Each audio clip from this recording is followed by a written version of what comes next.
Hello, my name is Mike Young. I'm a geophysicist and a former director of the Geological Survey of Northern Ireland, GSNI. More than 20 years ago, after the Good Friday Agreement, the two geological surveys in Belfast and Dublin, with the British Geological Survey and other interested parties, conceived the idea of a project that would map the whole island of Ireland with modern geophysical and geochemical techniques.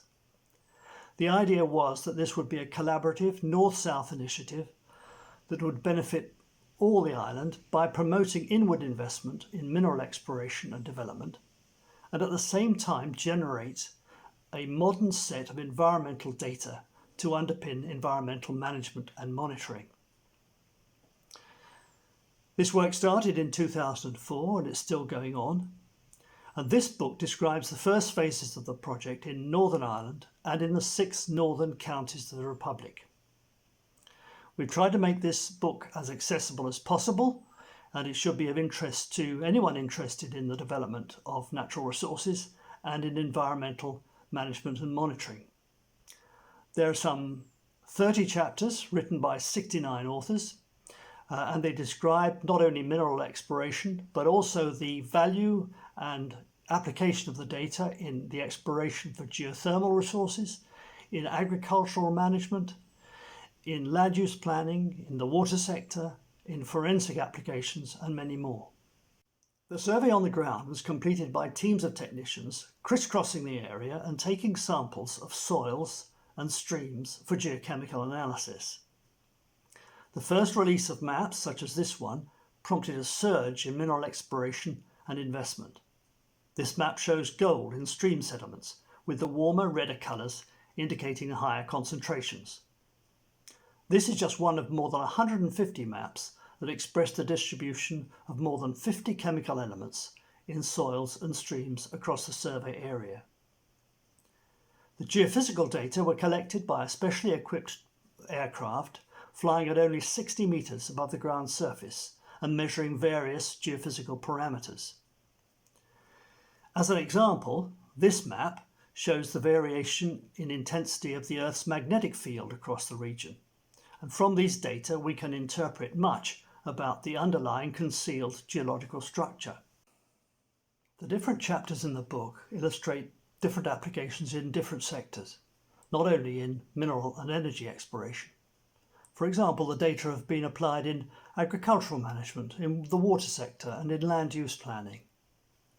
We've mapped the extent of potentially harmful elements in soils and streams and evaluated their potential impact on human health. We've measured radon and environmental radioactivity in great detail. We've evaluated carbon sequestration in soils and looked at applications in forensics. Throughout the project, there's been an emphasis on digital data acquisition and management and the use of machine learning and artificial intelligence in data interpretation. And throughout, there's been an emphasis on public engagement and communicating the scientific value of the work to the public, resulting in 3 awards from the professional public relations organisations, as well as awards from the British mining industry and the geographic information sector.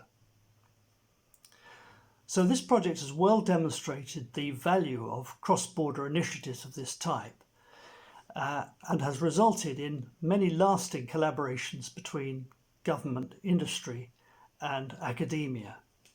Since this book was published, the Geological Survey of Ireland has continued to extend the surveys southward over the remainder of the Republic.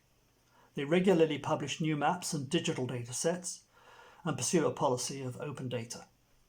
So far, 2/3 of the island of Ireland has been covered by these surveys. The present project focuses very much on the pressing environmental issues of today through a series of targeted research projects. These include the search for critical metals and sources of geothermal energy, the likely effects of climate change, the optimization of underground space, and urban geochemistry. You can buy this book from the Academy or download individual chapters from their website. The original data are also available free of charge, either from GSNI or GSI, and researchers are actively encouraged to take up these data and use them. So thank you for listening and enjoy this book.